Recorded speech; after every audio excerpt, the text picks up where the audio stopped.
Kami berdoa biar Roh Kudus menerangi hati dan pikiran kami semua. Firman yang kami baca, dengar, dan renungkan, Roh Kudus memberikan pengertian-pengertian yang baru dalam hidup kami. Dan kami berdoa oleh pengertian yang baru itulah, biar Tuhan memberi kami kemampuan untuk kami dapat mempraktikkan itu dalam keluarga kami, dalam pelayanan kami, dalam studi kami, dalam pekerjaan kami, dalam setiap kehidupan kami. Berbicara kepada kami ya Tuhan, kami umat-Mu siap untuk mendengarkannya. Dengan ucapan syukur di dalam nama Tuhan Yesus Kristus kami berdoa. Haleluya. Amin. Shalom Bapak Saudara. 2020 bulan Maret saya terakhir pelayanan di tempat ini. Karena itu merupakan puncak dari COVID pertama ketika pemerintah mengumumkan adanya pandemi di kota Jakarta dan Surabaya. Kalau nggak salah itu mungkin pada bulan Maret ya, menjelang akhir bulan Maret. Tes, oke. Kalau begini-begini saya pikir apa gitu. Oh ini baru saya pikir sudah sarapan, belum Pak. Nah, Bapak Saudara, itu terakhir saya dengan istri saya datang pada bulan Maret 2020, saudara, karena waktu itu seharusnya anak kami itu wisuda di UPH Surabaya, tetapi karena pada waktu itu Surabaya dinyatakan zona merah, sehingga wisuda pada waktu itu dibatalkan dan akhirnya mereka wisuda by Zoom gitu ya. Jadi ibu bapak saudara yang punya anak yang kuliah di tahun 2020-2021 dan kemudian awal 2022 itu merupakan generasi Zoom. Bahkan sampai hari ini Zoom masih dipakai dan dipakai untuk mengajar, bahkan sampai wisuda dan seterusnya. Saya kira itu yang 2020. Dan sekarang Indonesia sekarang dari pandemik menurun untuk menuju kepada endemik ya. Jadi kita sudah nggak perlu terlalu takut untuk pergi kemana-mana di ruangan yang tertutup seperti ini. Saudara bebas apakah saudara bisa menggunakan yang namanya masker atau tidak, Bapak Saudara. Apalagi saudara mungkin sekarang sudah booster 2. Siapa sudah ikut booster 2? Atau ada yang antara saudara yang anti untuk vaksin karena triple six? Saya kira saya dengan Pak Begi sudah membawa itu di seminar di Sinode GBIA itu. Dan Ibu Bapak Saudara, saya tidak akan berbicara COVID hari ini, tapi saya ingin bagikan firman Tuhan yang saya ambil dalam kitab Kolose pasal yang pertama. Kitab Kolose pasal yang pertama. Mari kita perhatikan bersama-sama Ibu Bapak Saudara, ayat yang ketiga sampai dengan ayat yang ketujuh, Ibu Bapak Saudara. Sekali lagi,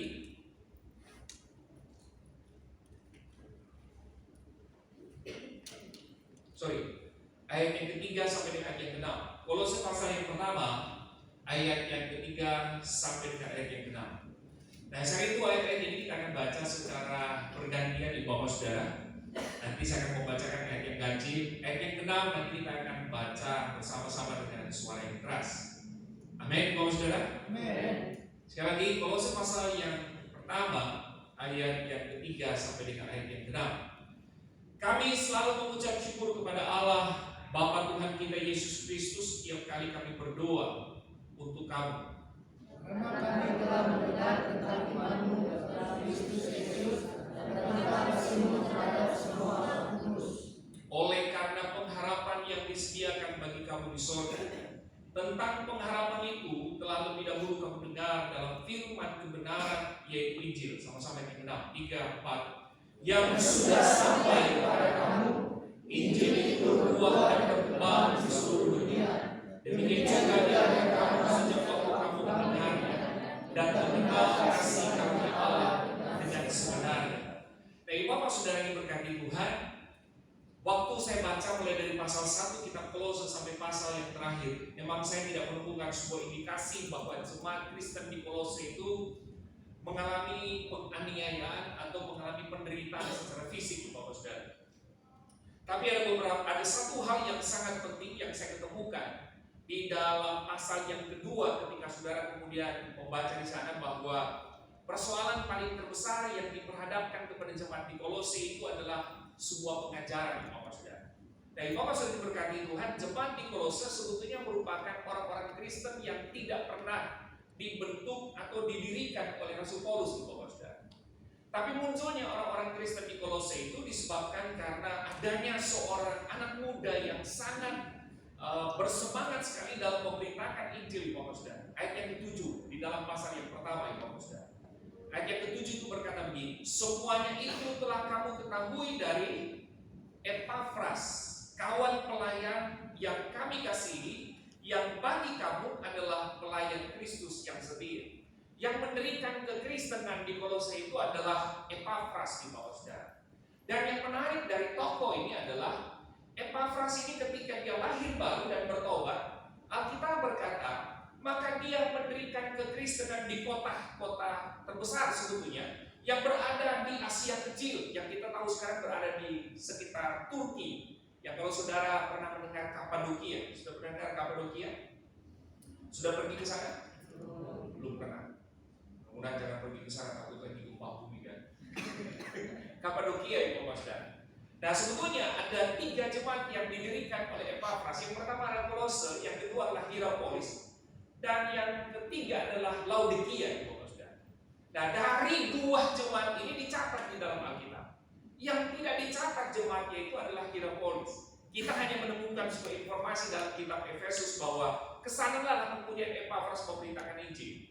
Jadi adanya orang-orang Kristen di Laodikia, di Hierapolis, di Kolose itu karena pemberitaan Injil dari seorang yang bernama Epafras. Ketika dia dijamah oleh Roh Kudus, ketika dia mengalami kelahiran kembali, maka firman Allah itu bekerja dalam hati. Firman Allah itu bekerja dalam rohnya, Bapak Saudara. Sehingga keselamatan yang dia peroleh itu dia tidak mempergunakannya sendiri. Kita perlu belajar dari spirit seorang Epafras pada zaman ini, Bapak Saudara.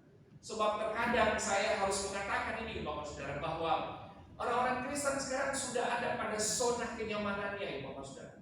Dia hanya menerima Injil, dia hanya menerima lahir baru, dia mengalami keselamatan, Bapak Saudara. Tetapi sayangnya adalah dalam keberadaan kehidupannya dia tidak melakukan pemberitaan Injil, dia tidak melakukan PI, Bapak Saudara. Nah, Bapak Saudara, di zaman sekarang ini adalah zaman yang sangat terbuka, Bapak Saudara. Kita perlu sebetulnya melakukan apa yang Tuhan mau dalam hidup kita. Dalam bentuk apapun, dalam gaya kehidupan kita harus menyatakan, menampakkan bahwa kita ini adalah orang-orang yang percaya kepada Kristus. Yang percaya katakan amin. Pada zaman ini, Bapak Saudara, pada abad-abad pertama, orang memberitakan Injil ini bukan tanpa sebuah resiko. Dia memiliki sebuah resiko yang sangat berat sekali, Bapak Saudara. Dia akan mengalami penderitaan, bukan hanya sekedar ditolak di Bapak Saudara, tapi dia akan diperhadapkan secara frontal dengan pemerintahan Romawi. Sebab ada pengajaran yang bertolak belakang dengan orang-orang Romawi. Kalau saudara perhatikan dalam sejarah gereja mula-mula. Jadi, tapi Epafras tidak melihat itu sebagai semacam sebuah tantangan yang menakutkan dia, Bapak Saudara. Tapi dia tetap pergi lalu kemudian memberitakan Injil. Tapi bukan ini yang saya bagikan kepada Bapak Saudara. Jadi Bapak Saudara, jelas yang memberitakan Injil dan mendirikan kekristenan di Kolose itu adalah Epafras. Pada waktu Rasul Paulus ditangkap dan ditawan, mungkin Bapak Saudara, para pakar teologi APB hampir sepakat menerima bahwa ketika dia menulis surat Kolose, dia berada di dalam tahanan yang terakhir di Roma, Bapak Saudara. Tahanan terakhir di mana dia siap dieksekusi mati, Bapak Saudara. Nah, kemungkinan besar, Bapak Saudara, pada waktunya ditahan di Roma, pada pemenjaraan yang terakhir itu, Epafras mungkin sering dipanggil sama dia untuk menemani dia di dalam penjara. Nah, pada waktu kemudian Epafras sering menemani dia di dalam penjara, maka Epafras banyak menceritakan tentang perkembangan, tentang kemajuan daripada kekristenan di Kolose. Nah, karena itu Bapak Saudara, ketika dia mendengar tentang perkembangan kemajuan iman orang-orang Kristen di Kolose, maka dia menulis surat kepada jemaat di Kolose. Dan dia meminta kepada yang namanya Epafras supaya surat ini ketika dia tulis dalam penjara itu harus dibacakan kepada jemaat di Kolose. Pasal 1 itu merupakan doa Paulus kepada jemaat di Kolose. Tetapi Bapak Saudara, ada hal yang menarik. Apa yang menjadi doa Paulus kalau saudara perhatikan di dalam ayat yang ketiga sampai dengan ayat yang ke-6, itu ternyata menarik perhatian saya. Dia bukan cuma sekedar berdoa kepada jemaat di Kolose, tapi doa yang disampaikannya kepada Tuhan untuk jemaat di Kolose itu berinformasi dari apa ya Bapak Saudara? Berinformasi dari apa yang disampaikan Epafras kepada Paulus tentang apa ya Bapak Saudara? Kualitas kekristenan orang-orang Kristen yang berada di Kolose. Tantangan yang diperhadapkan kepada mereka, kalau Ibu Bapak Saudara perhatikan dalam pasal yang kedua ya Bapak Saudara, itu adalah merupakan sebuah tantangan yang mengajarkan kepada mereka tentang hal-hal, atau ada hal-hal yang ditawarkan kepada mereka tentang sebuah pengajaran-pengajaran yang bertentangan dengan apa yang diajarkan oleh Paulus, lalu kemudian disampaikan kepada Epafras, Bapak Saudara. Yang pertama, Bapak Saudara, ayat yang ke-8 dalam pasal yang kedua. Kolose pasal 2 ayat yang ke-8. Mari kita baca bersama-sama. 3, 4. Hati-hatilah supaya jangan ada yang menawan kamu dengan filsafat yang kosong dan palsu menurut ajaran turun-temurun dan roh-roh dunia, tetapi tidak menurut Kristus. Ayat yang ke-8 ini seringkali dipakai oleh orang-orang yang anti dengan filsafat. Padahal sebetulnya ayat yang ke-8 ini Paulus tidak bermaksud untuk menyampingkan atau kemudian memberi garis merah terhadap filsafat itu. Dia hanya menyorot tentang sebuah ajaran di Bapak Saudara yang pola pikirnya kemungkinan besar terpengaruh dengan ajaran-ajaran pemikiran orang-orang Yunani, sehingga dia mengeluarkan istilah filsafat itu. Bagi saya filsafat itu sesuatu yang sangat menarik, bahkan sangat menolong sebetulnya dalam kehidupan kita sebagai orang yang percaya untuk memiliki akal, pikiran, logika, bernalar ketika kita membaca firman Allah ya Bapak Saudara. Kita bukan hanya sekedar menerima bahwa Alkitab adalah firman Allah. Kita hanya bukan sekedar memiliki keyakinan kepada Yesus, tapi kita juga dilatih untuk bernalar. Bagaimana saya yakin kepada Tuhan, bukan hanya dengan sebuah keyakinan, tetapi juga dengan sebuah pemikiran, Bapak Saudara. Jadi bagi saya filsafat itu sesuatu yang sangat positif sebetulnya. Tetapi yang menjadi persoalan adalah memang ada beberapa orang yang masuk ke jemaat pada waktu itu lalu kemudian menawarkan pemikiran-pemikiran Yunani yang Alkitab berkata pemikiran itu kosong dan palsu, yang hanya menurut ajaran turun-temurun dan roh-roh dunia, yang bahkan Paulus berkata ajaran ini tidak menurut Kristus. Bapak Saudara, Saudara, ada sebuah pengajaran yang dikembangkan oleh Zeno pada waktu itu sekitar abad ke-3 sebelum Masehi. Dia selalu melihat bahwa yang namanya penderitaan, yang namanya kesakitan, yang namanya orang stres depresi, yang namanya orang frustrasi itu disebabkan karena alam, natur di bawah. Sehingga dia berkata bahwa kalau kamu ingin dipulihkan, kalau kamu ingin damai, kalau kamu ingin sukacita, kalau kita mau tegar, kalau kita mau bangkit kembali, maka Zeno mengatakan bahwa kamu perlu berdamai dengan alam. Nah, pengajaran ini saya melihat kalau saudara rajin atau suka dengan apologetika, saudara buka media sosial, teristimewa di YouTube itu sekarang ada semacam sebuah pengajaran yang membangkitkan kembali ajaran ini, yang kita kenal dengan stoicism. Ajaran-ajaran yang menekankan kepada pemulihan, ajaran-ajaran yang menekankan pada pembaharuan, di mana saudara akan mengalami ketenangan yang sangat luar biasa ketika saudara berdamai dengan Allah. Caranya gimana? Saudara diajak untuk bermeditasi, saudara diajak untuk yoga. Saya kira kalau kita mempergunakan meditasi dan yoga pada porsi yang sebetulnya ukuran Alkitab, menurut saya sebetulnya juga tidak keliru. Tetapi kemudian ketika saudara mulai mengosongkan jiwa saudara, lalu kemudian saudara dipaksa seakan-akan saudara mau menyatu dengan alam, Bapak Saudara. Makanya gak heran kalau saudara perhatikan di YouTube itu, kadang-kadang saudara bisa melihat bahwa ketika orang diterapi dengan yoga, ketika orang diterapi dengan yang namanya meditasi, itu kadang-kadang diputar sebuah lagu, yang lagunya itu bukan nyanyian sebenarnya, tapi tanda-tanda alam yang diputar di sana. Contoh misalnya adanya suara burung gitu, ditambah dengan aliran air, betul ya, yang sedang menetes.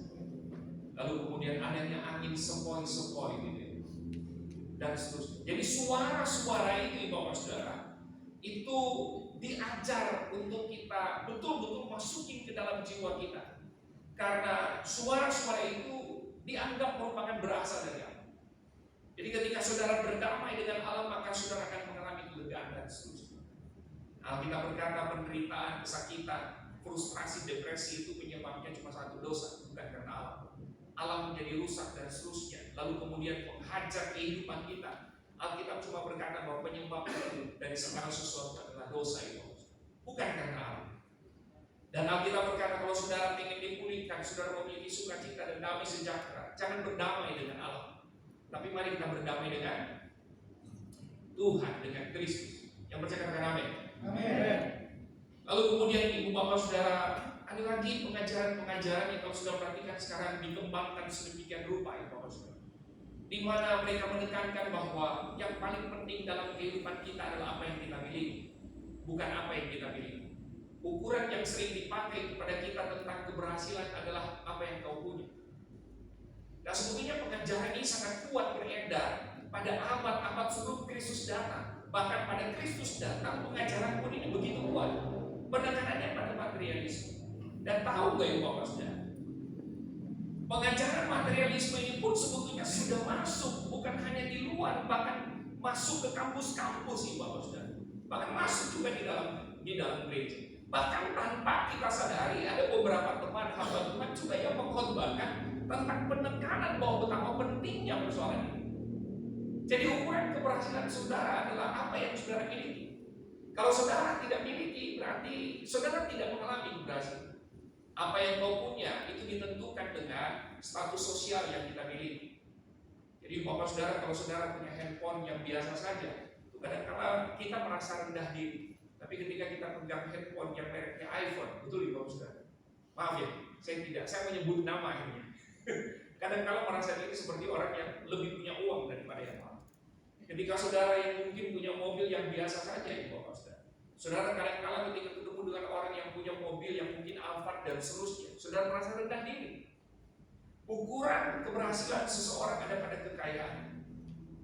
Jika saudara tidak memiliki kekayaan atau materi lebih daripada dia, maka saudara tidak disebut berhasil. Sudah percaya ini? Dan ini sekarang yang dicekokin kepada kita. Makanya nggak heran nih bapak saudara. Dan begitu banyak orang Kristen yang mengalami stres karena tidak tiba atau tidak sampai pada puncak keberhasilan yang diajarkan seperti ini. Bahkan terlebih jahat lagi bapak saudara, dipaksa untuk menerima teori seperti ini. Padahal bapak saudara, dia sendiri tidak punya kemampuan untuk masuk pada puncak seperti ini. Akibatnya terjadi apa? Dia korupsi. Dia bisa ambil uang kiri kanan dan seterusnya. Kenapa? Karena supaya terlihat stylish. Betul bapak saudara? Supaya terlihat lebih daripada orang lain. Korupsi itu bukan karena memang sebetulnya dia tidak berhasil dalam diri. Tapi korupsi itu terjadi karena adanya ketidakpuasan. Gak puas dengan apa yang dia miliki. Karena itu dia berusaha semaksimal mungkin untuk mengambil lebih daripada itu, Bapak Saudara. Jadi pengajaran ini mendorong orang untuk memanipulasi diri. Mari kita sudah belajar tentang estetika. Iya. Betul. Jangan memanipulasi diri. Tetapi kita perlu belajar untuk punya etika dalam hidup kita. Jangan kemudian kita merasa rendah diri lalu kemudian berusaha semaksimal mungkin supaya lebih daripada orang lain. Tapi hanya pada tampaknya. Gaya hidupnya lebih dipertontonkan dengan autentifikasi kehidupan yang sesungguhnya. Ngeri ya? Kalau memang cuma sampai di situ ya wes sampai di situ. Gak usah kita lebih-lebih lagi. Ukuran keberhasilan orang percaya menurut saya bukan pada materialismenya, tapi bagaimana dia berjumpa secara pribadi dengan Kristus. Bagaimana dia dipulihkan di dalam Kristus. Bagaimana dia mengalami pertobatan. Bagaimana dia mengalami perubahan karakter kehidupannya. Bukan pada materialismenya. Saya butuh uang untuk mengelola pelayanan. Saya butuh uang untuk studi S2, S3, bahkan sampai S3. Saya butuh itu. Saya butuh uang untuk berusaha supaya kemudian kita bisa makan di bawah saudara.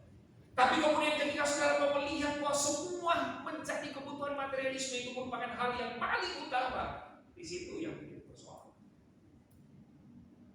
Kok nggak ada yang amin? Jangan-jangan ada yang tahu saudara yang beli handphone lebih daripada itu, lalu kemudian tunjukin ke orang mengatakan, lu pikir gua nggak bisa?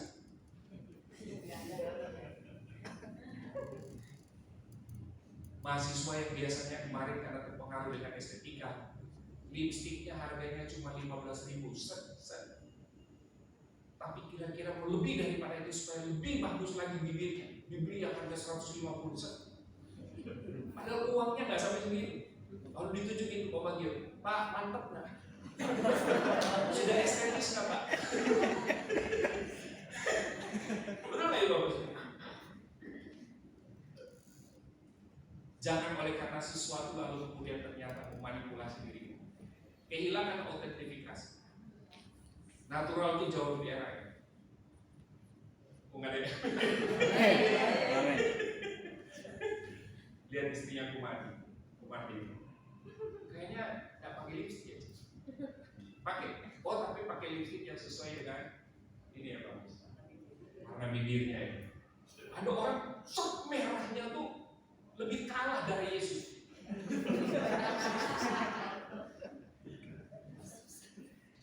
Satu kali Bapak Gio ajak kami untuk makan, bukan Bapak Gio. Si Grace ngajak, lalu Bapak Gio ngajak kita untuk makan di sebuah rumah makan dekat pantai. Saya tidak menyebut nama rumah makannya. Tapi dari sini Bapak Gio sudah mengatakan Pak Luki. Nanti Pak Luki yang pemiliknya ya. Saya penasaran nih. Bapak Gio bilang cantiknya luar biasa. Saya kalau lihat temannya cantik Pak Iwan. Pak Iwan kalau bilang cantik, kalau udah tutup mata begini, cantik kebuka begini. Saya kalau namanya cantik langsung fresh. Saya penasaran.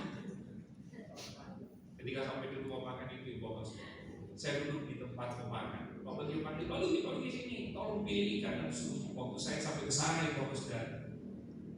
Kemudian Bapak Gio sentil ini, dan saya dekati, saudara, jantung saya hampir tercopot. Muka dia itu bukan glowing, nenek moyangnya glowing. Saya sudah nggak bisa bedakan itu. Saya mohon maaf, saya sudah nggak bisa bedakan sebetulnya ini estetika atau benar-benar dia memanipulasi diri sehingga kehilangan natural dalam diri. Dan Masya Allah, saudara saya pernah melihat kemuliaan Tuhan. Tapi kemuliaan Tuhan kan saya kaget nih Bapak Saudara. Kaget luar biasa. Sudah pakai gini cuma yang muncul ini. Jadi saya bisa bayangkan saya ngomong ke siapa ya? Hester ini di depan. Bayangkan kalau kita ketemu jam 5 pagi orang ini. Iya enggak? Saya yakin kita semua lari. Cuma yang nampak ini loh. Dia pakai apa saya juga nggak ngerti. Caranya dua putih atau saya nggak ngerti loh. Lihat, itu korban dari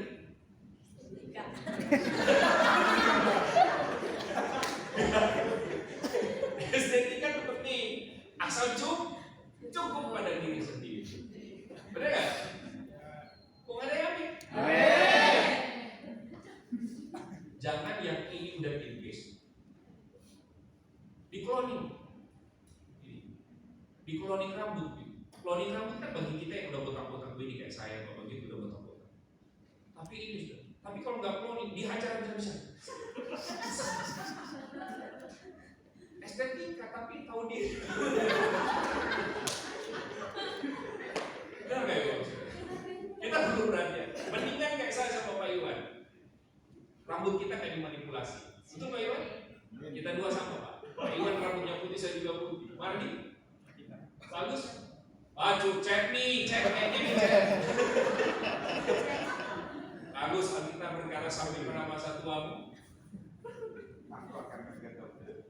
Ya, rambut putih sampai pada rambutmu putih masa tua. Tetap Tuhan menggendong, jangan dicecer.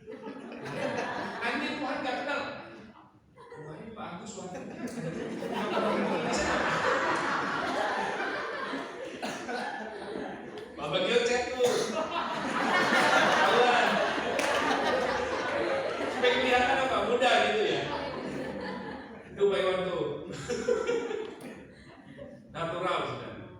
kelihatan perak gitu ya. Tapi kalau dicat bagus juga sih. Saya dapat telepon juga kemarin dari teman saya. Pak Luki, ada lagi Pak, jemaat saya terpengaruh lagi dengan ajaran yang ekstrim yang luar biasa. Saya tanya, ajaran apa? Dia nggak mau baca perjanjian lama, yang dia mau baca itu perjanjian baru. Bagi dia, firman Allah itu perjanjian baru. Wah, saya bilang ini dia. Pengajaran-pengajaran ini masuk dan kemudian mempengaruhi jemaat-jemaat di bawah saudara. Lihat, Marcion dulu ibu bapak saudara juga menolak perjanjian. Karena bagi dia ibu bapak saudara, Allah dalam perjanjian lama itu jahatnya luar biasa. Dibandingkan dengan Allah perjanjian baru dalam Kristus, Allah yang penuh kasih. Karena itu dia menolak perjanjian lama. Dia nggak mau baca perjanjian lama. Bahkan dalam perjanjian baru pun ibu bapak saudara ada beberapa kitab yang dia tidak pakai. Karena bagi dia juga tidak sinkron ibu bapak saudara. Nah, rumah-rumahnya pengajaran Marcion ini juga dikembalikan, dihidupkan kembali lagi pada zaman sekarang ini.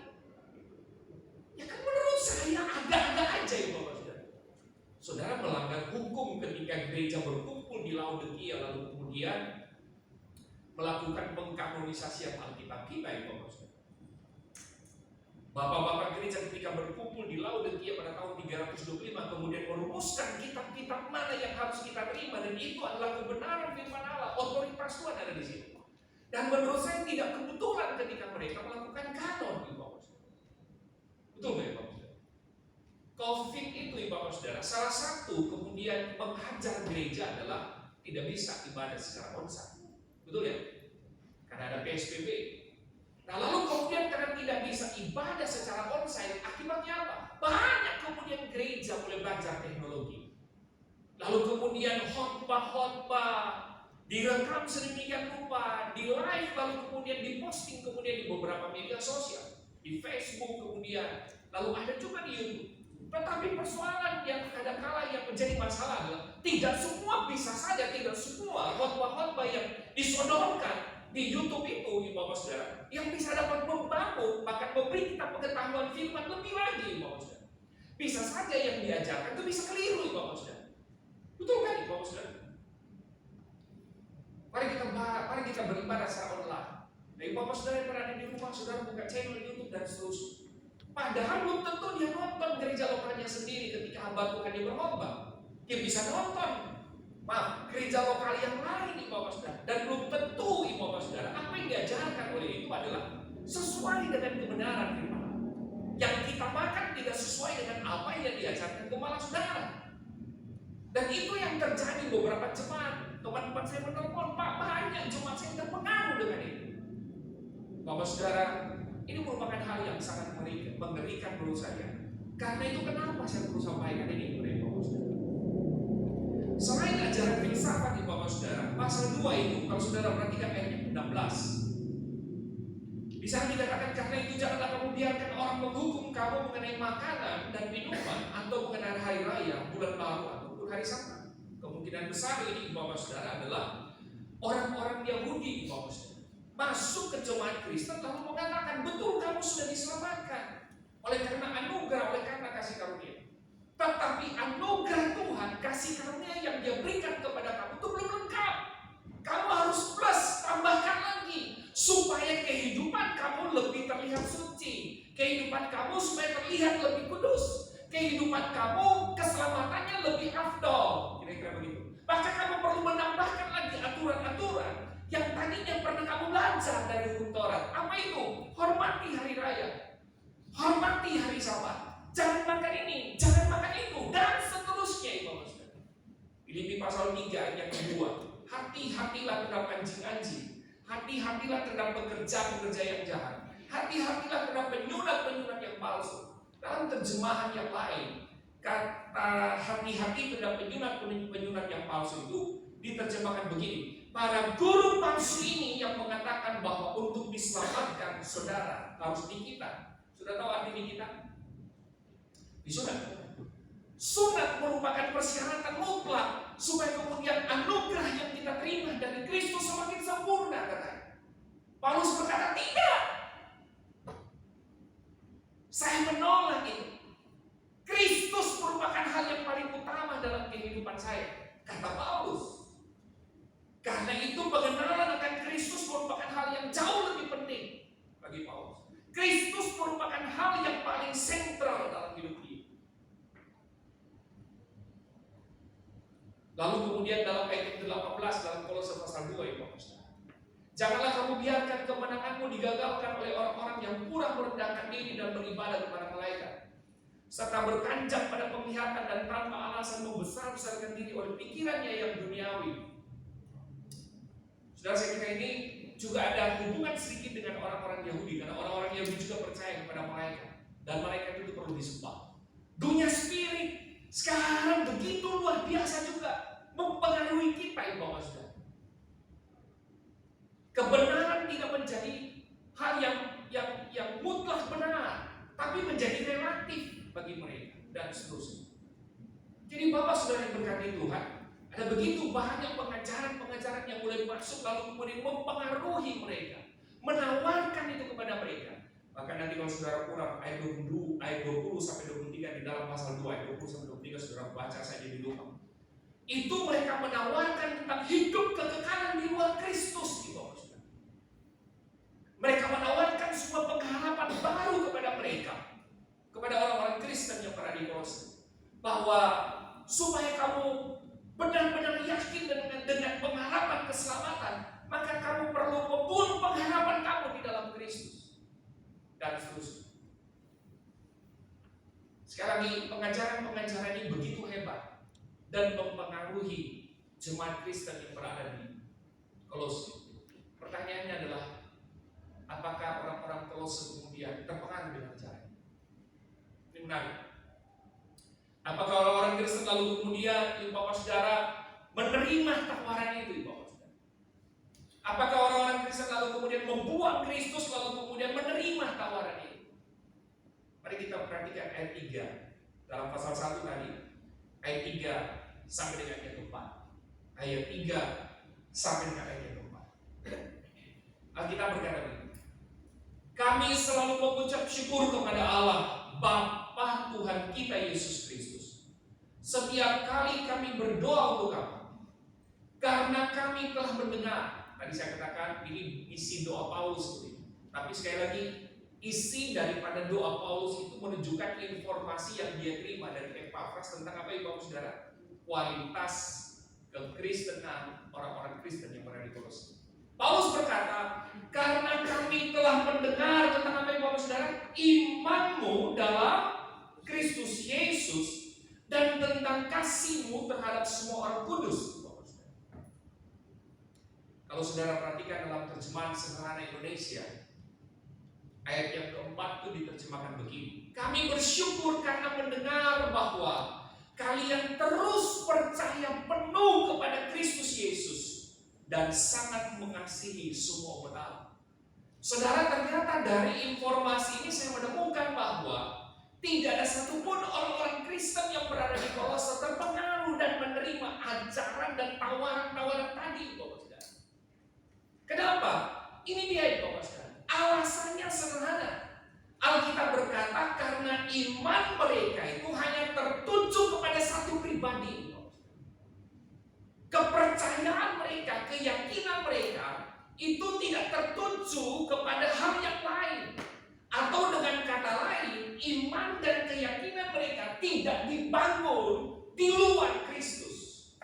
Iman dan keyakinan mereka, Bapak Saudara, tidak dibangun di atas dunia, tidak dibangun di atas materialisme, tidak dibangun di atas para filsafat, Bapak Saudara, tidak dibangun pada pengajaran-pengajaran yang kosong. Tapi iman mereka, keyakinan mereka dibangun di dalam Kristus. Dalam bahasa Yunani diterjemahkan dengan kata ento Kristo. Kata ento itu menarik di bawah saudara. Ento itu artinya ke dalam, di dalam. Jadi iman mereka itu bawah saudara tidak tertuju kepada yang lain, tapi justru dibangun di dalam Kristus. Saudara, ketika iman kita objeknya kemudian salah, maka saya percaya pemikiran tindakan kita pun akan keliru. Saya cuma mau mengatakan bahwa ada begitu banyak tawaran di tengah-tengah dunia yang membuat kita bisa stres, membuat kita bisa depresi, membuat bisa saja kita bunuh diri karena tidak mencapai itu, Bapak Saudara. Alkitab berkata hanya di dalam Kristuslah kita bisa memiliki kedamaian. Hanya di dalam Kristuslah kita bisa kuat, Bapak Saudara. Hanya di dalam Kristuslah Dia menjadi jaminan atas segalanya. Karena itu penting kita membangun iman kita di dalam Kristus. Jangan dibangun di atas materi. Jangan dibangun di atas dunia ini. Yang baca kata-kata ya? Materi itu hanya sementara. Kita bisa cari, Bapak Saudara. Tapi usahakan supaya dia tidak menguasai keberadaan kehidupan kita. Ketika iman mereka, keyakinan mereka dibangun di atas Kristus, maka perhatikan ini, Bapak Saudara. Mereka akan menjadi kuat. Mereka akan penuh dengan sukacita. Mereka penuh dengan damai. Saya selalu mengatakan begini, Bapak Saudara. Bukan berarti lalu kemudian orang Kristen tidak memiliki masalah setelah dia menerima Kristus. Tidak. Tidak. Bukan juga berarti ketika dia menerima Kristus dalam diri dia, lalu kemudian kita mau berkata bahwa Pak Luki, masalah saya semua clear, masalah saya semua selesai. Bukan itu maksudnya. Bisa saja sampai hari ini pergumulan saudara tetap bergumul dengan masalah saudara. Saudara mungkin sampai hari ini sedang bergumul dengan utang-utang saudara mungkin. Dengan persoalan-persoalan ekonomi saudara, persoalan-persoalan usaha saudara. Betul nggak ya Bapak? Tapi yang membedakan apa ketika kita dalam Kristus? Ada kekuatan, ada sukacita, ada damai. Benar kan Bapak Saudara? Yang sukacita dan damai itu kita tidak bisa terima. Dunia tidak pernah bisa memberikan itu dalam kehidupan kita.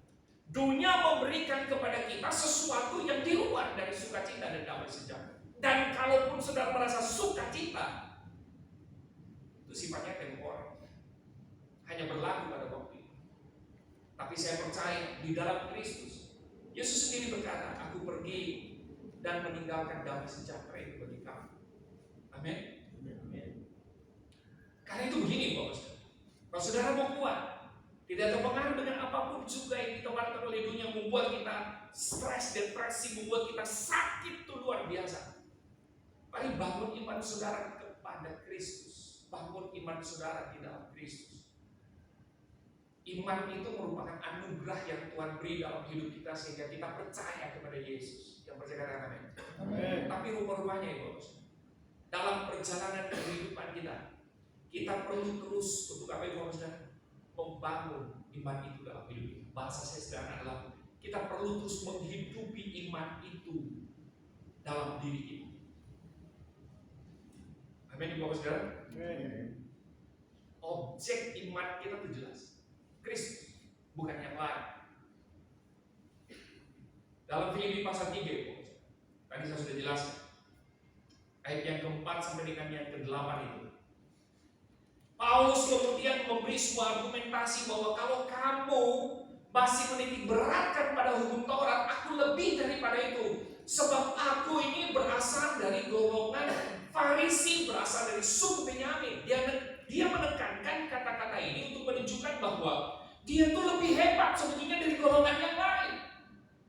Dia itulah orang yang betul-betul mengerti betul dengan hukum Taurat. Dia itu betul-betul bukan cuma mengerti, tapi dia menghidupi hukum Taurat. Jadi kalau kamu mau menunjukkan kembali hukum Taurat, bagi Paulus kasihan deh loh. Kira-kira begitu. Karena itu Paulus berkata apa? Apa yang dahulu merupakan keuntungan bagiku, pada waktu sebelum dia bertobat, dia bangga dengan keyahudiannya, dia bangga dengan Farisinya, dia bangga dengan suku Benyaminnya, dia bangga dengan hukum Taurat, sunat dan seterusnya. Kira-kira begitu. Sekarang kau anggap rugi karena Kristus. Perhatikan, Kristus menjadi pusat iman daripada Paulus. Kristuslah yang mengubah cara berpikir Paulus. Kristuslah yang mengubah hati Paulus. Sehingga segala sesuatu yang dulu dia banggakan itu Bapak Saudara, aturan main dalam hukum Taurat, kebanggaan dia terhadap kesukuannya. Bahkan nih Bapak Saudara mungkin dia memiliki materi Bapak Saudara. Perhatikan, dia anggap itu rugi, dia anggap itu sampah. Tetapi yang paling penting dalam hidup dia adalah Kristus. Yang percaya katakan amin. Amin. Yang kedua ya Bapak Saudara, apa yang membuat mereka tidak tergoyah dengan ajaran, dengan tawaran dulu? Apa yang membuat mereka tetap berdiri teguh kokoh ya Bapak Saudara? Selain iman mereka kepada Kristus. Perhatikan ayat yang kelima A dalam Kolose pasal 1. Ayat yang kelima A ya Bapak Saudara, dalam Kolose pasal yang pertama.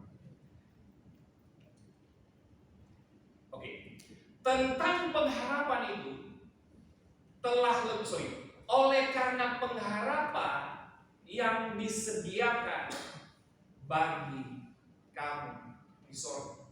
Saudara, bagi saya ini sangat penting. Mereka bukan cuma sekedar memiliki keyakinan, iman yang dibangun di dalam Kristus, tetapi rupa-rupanya Bapak Saudara, mereka juga memiliki pengharapan di dalam Kristus. Saya melihat kadang-kala orang kalau berbicara tentang sebuah keyakinan kepada Kristus itu luar biasa. Tapi ketika kemudian menjalani hidup ini diperhadapkan dengan sebuah proses di mana saudara mengalami masalah pergumulan, kadang-kala Bapak Saudara, pengharapan kita tuh makin mengecil. Betul ya? Rasa takut, rasa khawatir lebih menguasai kendali kehidupan kita. Saya selalu mengatakan takut dan khawatir itu sebenarnya normal. Tetapi yang normal, yang tidak normal adalah ketika ketakutan dan kekhawatiran itu justru lebih banyak menguasai dalam diri saudara. Sehingga saudara nggak bisa ngapa-ngapain. Sehingga saudara adalah orang yang sepertinya tidak bisa dapat berbuat apa-apa. Saudara takut dan khawatir menurut saya normal, karena itu psikologi kita ya. Yang Alkitab melarang adalah jangan sampai kekhawatiran, jangan sampai ketakutan itu justru menguasai kehidupan kita. Kita butuh uang. Yang Tuhan tidak suka adalah jangan sampai uang itu malah justru menguasai kehidupan kita. Betul kan Bapak Saudara? Kita yang harusnya mendrive gitu. Dan saudara, salah satu cara untuk melawan itu adalah pengharapan kita, hope. Ketika Barack Obama mencalonkan diri menjadi presiden dan dia menang 2 kali, betul ya saudara? Betul ya? Visi yang digembar-gemborkan oleh Barack Obama pada waktu itu cuma satu kata dipakai, cuma satu kata, change. Betul? Perubahan, betul kan? Slogan yang sering kali dia sampaikan itu change, perubahan. Lalu dia mengatakan kita perlu melawan yang namanya apa itu? Sesuatu yang menghambat kita mengalami perubahan. Dan yang perlu kita bangkitkan untuk menuju pada sebuah perubahan yang lebih hebat, perubahan yang lebih radikal lagi, menurut dia adalah hope, pengharapan. Coba saudara perhatikan, ketika saudara mulai kehilangan pengharapan mulai terkikis dengan pergumulan dan masalah, yang sering kali terjadi apa? Stres, depresi. Kita mengalami kelemahan. Betul ya? Pengharapan ini merupakan satu hal yang sangat penting dalam hidup ini. Perlu kita terus membangkitkan pengharapan kita di dalam Kristus. Di bawah saudara, pengharapan yang dimaksudkan di sini ternyata setelah saya pelajari itu adalah hubungan dengan akhir daripada kehidupan mereka. Karena itu kalau saudara perhatikan, pengharapan yang disediakan bagi kamu di ada kata di sorga, ada alamat di situ, ada keterangan tempat, ada di sorga itu. Jangan membangun pengharapan kita di luar daripada sorga itu, Bapak. Kekristenan yang berada di Kolose, ketika mereka kuat, mereka menolak segala sesuatu itu. Karena ternyata ya Bapak Saudara, mereka itu memiliki keyakinan yang hebat kepada Kristus dan hanya memiliki pengharapan di dalam sorga. Kenapa ya Bapak Saudara? Kemungkinan besar ada di antara mereka bukan cuma sekedar menawarkan ajaran baru, bukan cuma sekedar menawarkan pengharapan baru, tapi bisa saja ya Bapak Saudara, ada semua tindakan-tindakan penganiayaan di sana. Sehingga ada beberapa di antara mereka yang mungkin Bapak Saudara sedang mengalami sedikit ketakutan, karena kemudian ketika mereka mati di dalam penderitaan, mereka mau kemana dan seterusnya. Saudara, bukankah kematian merupakan hal yang paling tidak disukai oleh siapapun di tengah-tengah dunia ini? Sudah ya, percaya katakan sajalah. Ya kan? Siapa di sini yang masih mau hidup 1000 tahun lagi? Saya kira kita semua kalau diizinkan Tuhan mau pengen hidup selamanya. Betul ya? Tapi Mazmur 90 berkata apa? Batas hidup kita cuma sampai 70. Kalau dikasih 80 puji, lebih dari itu, keok. Lebih daripada itu apa? Penderitaan. Penderitaan. Artinya kematian itu bukan merupakan satu hal yang sebetulnya apa ini Bapak Saudara? Tidak bisa dipilih dalam hidup kita. Kematian itu mutlak karena memang Allah merancang sedemikian rupa, bukan Allah merancang. Itu akibat daripada dosa itu. Kematian itu merupakan akibat daripada dosa, membatasi segala sesuatu dalam kehidupan kita itu. Kematian satu hal yang ditakuti oleh siapapun. Karena itu ketika berbicara tentang kematian, orang bertanya-tanya, kalau mati Pak Luki mau kemana? Loh saya tanya, kamu sudah lahir baru? Sudah Pak. Percaya Yesus yang Tuhan? Sudah Pak. Kalau mati, itu dia Pak, saya tidak tahu di neraka apa surga. Jangan-jangan di antara saudara kalau saya tanya sekarang, saudara kalau mati kira-kira apa? Yang tidak jawab ini bisa dua. Jangan gua neraka. Ya kan? Dan seterusnya. Dalam Yohanes 14 Yesus berkata apa? Aku pergi kepada Bapa untuk menyediakan kapling terbaik buat kamu. Kapling, betul nggak Bapak? Dalam Wahyu pasal yang kedua, orang yang faithfulness, orang yang setia sampai mati, dia akan menerima apa? Mahkota. Stefanos.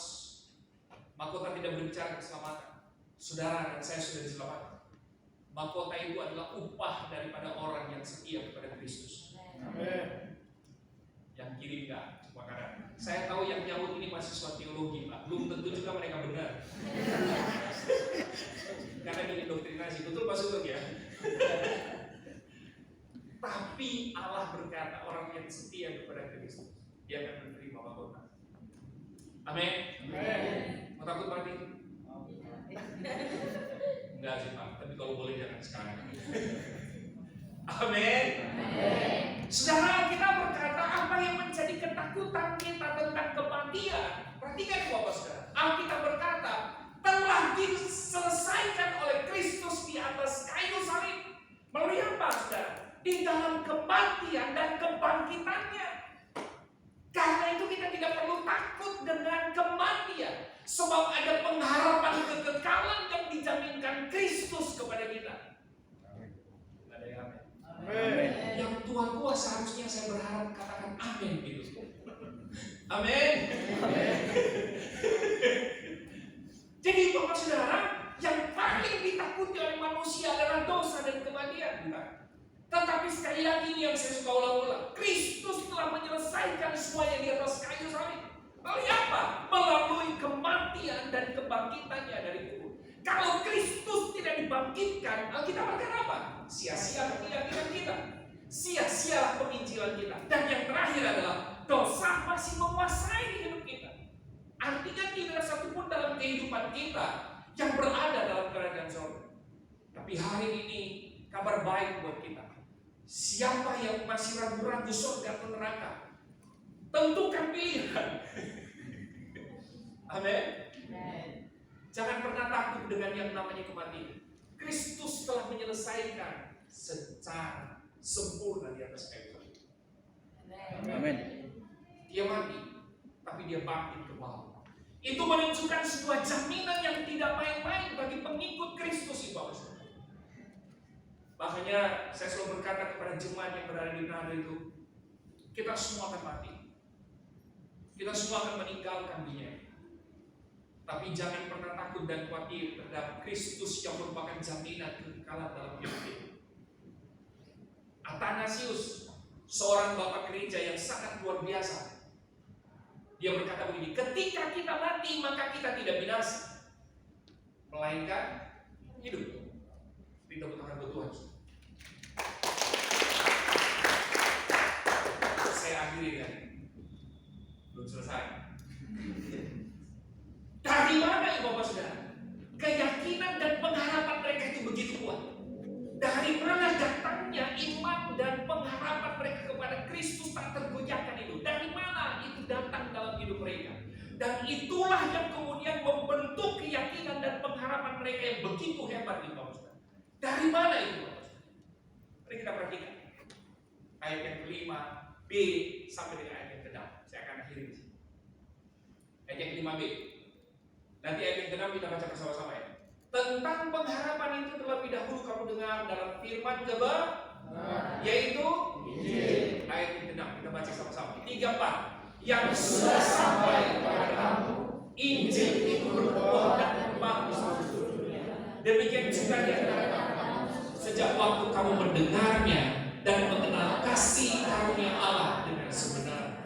Dari mana keyakinan dan pengharapan mereka dibangun sehingga mereka tidak terpengaruh dengan ajaran-ajaran tadi.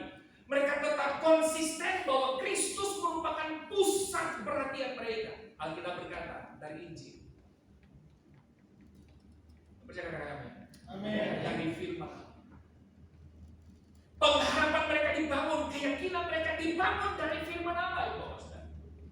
Keyakinan dan pengharapan mereka sekali lagi tidak dibangun didasari pada filsafat, tidak didasari pada kebudayaan mereka, tidak didasari pada adat istiadat mereka, tidak lagi didasari kepada hukum Taurat mereka. Tapi keyakinan dan pengharapan mereka terus menerus, dalam bahasa Yunani itu begitu, terus menerus dibangun dalam hidup mereka melalui firman.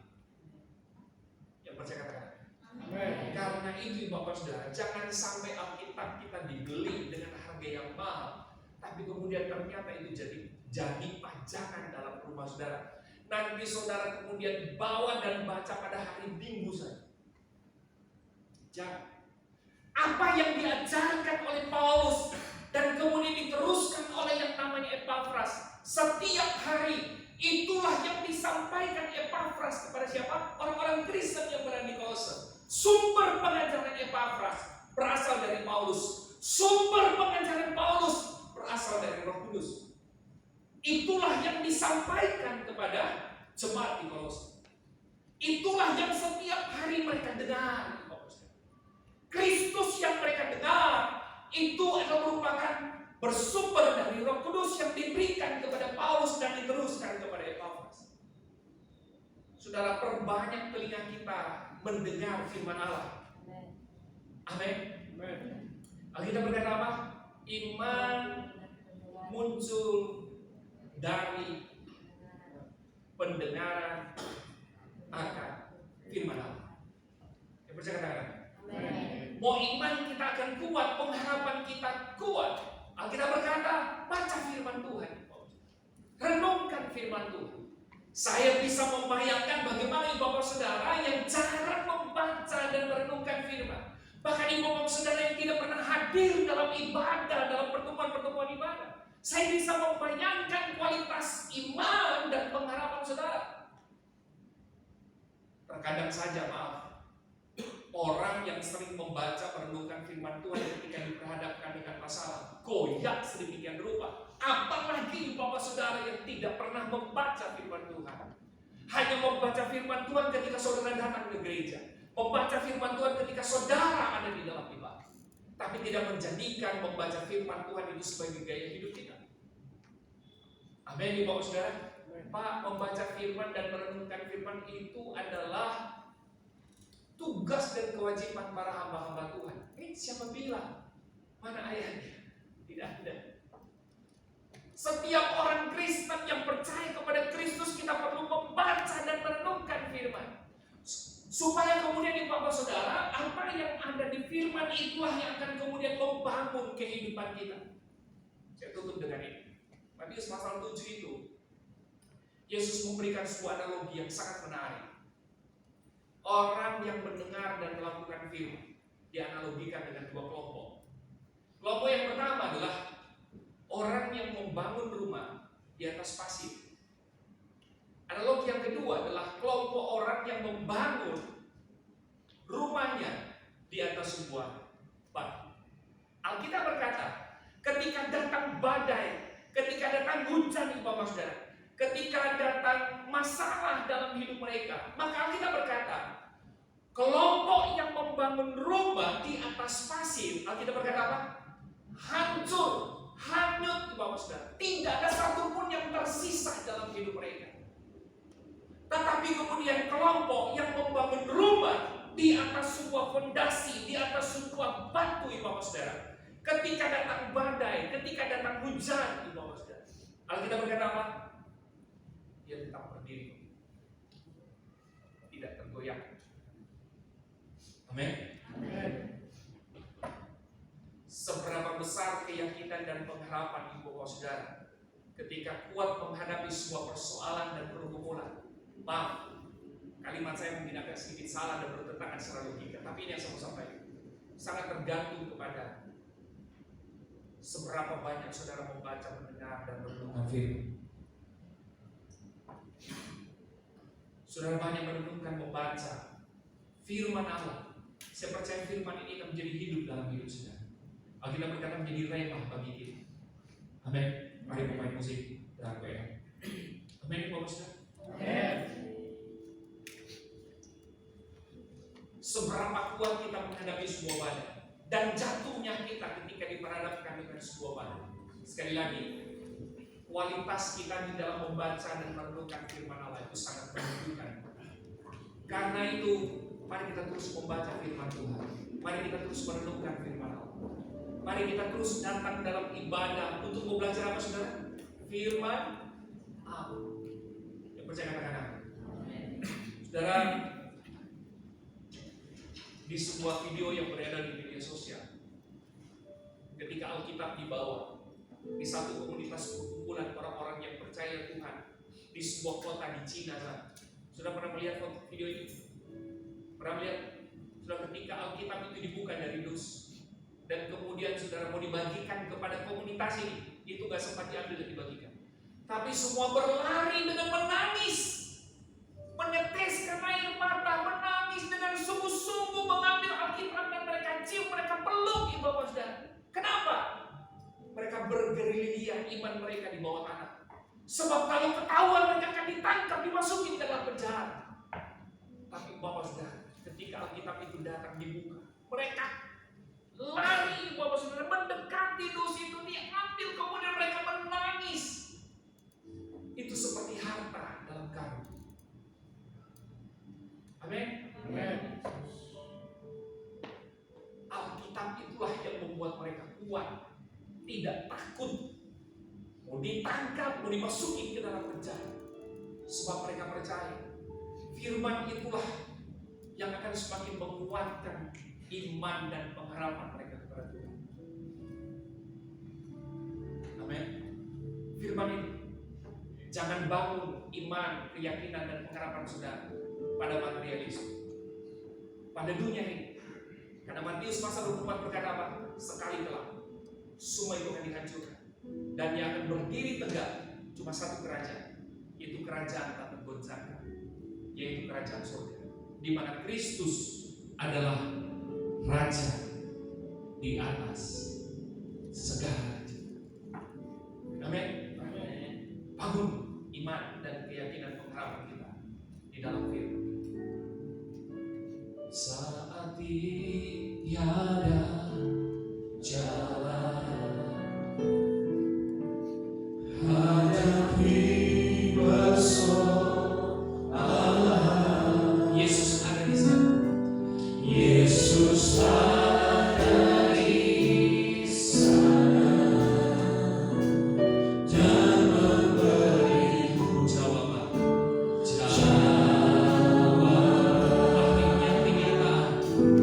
Akhirnya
yang memberikan kepastian dalam hidup kita. Kita mungkin akhir-akhir ini dengan mudah dapat digoncangkan, dengan mudah dapat dipengaruhi oleh di sekitar kita dengan dunia ini. Mari kita koreksi hidup kita. Mari kita bangun keyakinan dan pengharapan kita di dalam Kristus. Kekuatan keyakinan dan pengharapan kita di dalam Kristus. Saudara bisa merenungkan ketika saudara membaca, merenungkan firman Allah. Biarkan Injil itu menjadi kabar baik dalam hidup kita, yang terus-menerus menimbulkan pengharapan dalam hidup, yang terus-menerus menimbulkan kepastian dalam hidupmu. Hanya Kristus, bukan yang lain. Kalau kita boleh ada sampai hari ini, melewati semua pergumulan kehidupan kita, saya mau katakan itu karena Kristus, itu karena Yesus dalam hidupmu. Bangun pengharapan itu, bangun keyakinan. Haleluya, haleluya, haleluya. Engkau melewati kesakitan, engkau melewati kepahitan hidup, dan sampai hari ini saudara masih berdiri tegak memuji dan menyembah Tuhan. Itu karena Kristus. Saudara mungkin ditolak, saudara mungkin tidak pernah dihargai, tapi kalau saudara ada sampai hari ini, saya mau berkati itu bukan karena kekuatan, itu karena Kristus ada di dalam hidup. Dialah yang membangkitkan pengharapan. Dialah yang terus-menerus mengerjakan sehingga memunculkan kepastian hidup dalam hidup. Jangan terpengaruh dengan ajaran apapun, tapi biarkanlah Kristus menjadi sentral dalam hidup. Dan hanya di dalam Injil kebenaran firman Allah. Setiap hari kita akan dibangun, setiap hari kita akan dikuatkan. Mari taruh tangan kanan saudara di dalam saudara, angkat tangan kiri saudara, saya berdoa saudara. Tuhan memberkati setiap kami. Kami tahu kami pun memiliki pergumulan, kami tahu kami memiliki masalah dalam hidup kami. Tapi satu hal hari ini kami dengar, hanya di dalam Kristuslah, hanya di dalam Kristuslah kami boleh menjadi kuat. Hanya di dalam Kristuslah kami boleh memiliki pengharapan. Hanya di dalam Kristuslah Tuhan kami mendapatkan kepastian. Kami mungkin akhir-akhir ini takut dengan kematian, tapi kami percaya ya Tuhan, oleh firman-Mu hari ini Engkau sudah menyelesaikan semua di atas kayu salib. Engkau mati dan Engkau bangkit bagi kami. Terima kasih buat jaminan kekekalan yang Tuhan beri dalam hidup kami. Kami percaya Kristus sudah mati dan bangkit bagi kami, dan Engkau menyediakan itu bagi kami. Kami berdoa biar Tuhan terus memberikan kepada kami faithfulness, kesetiaan kami terus dibangun kepada Tuhan. Kami percaya Tuhan, kami yang terus berpengharapan kepada Tuhan, ada mahkota yang Tuhan sediakan bagi kami. Terima kasih Bapa, kami menyimpan firman Tuhan ini dalam hati kami semua. Kemanapun kami pergi, biar firman ini terus yang akan menuntun kehidupan kami. Sembuhkan kami, kuatkan kami yang diperhadapkan dengan pergumulan. Kami berdoa, biar kasih karunia Allah terus menopang kehidupan kami, sehingga kami tetap teguh berdiri di dalam Kristus, menghadapi apapun yang kami hadapi hari-hari ini. Terima kasih Bapa. Di dalam nama Yesus kami berdoa. Yang percaya, katakan sama-sama. Amin. Amin. Amin. Silakan duduk.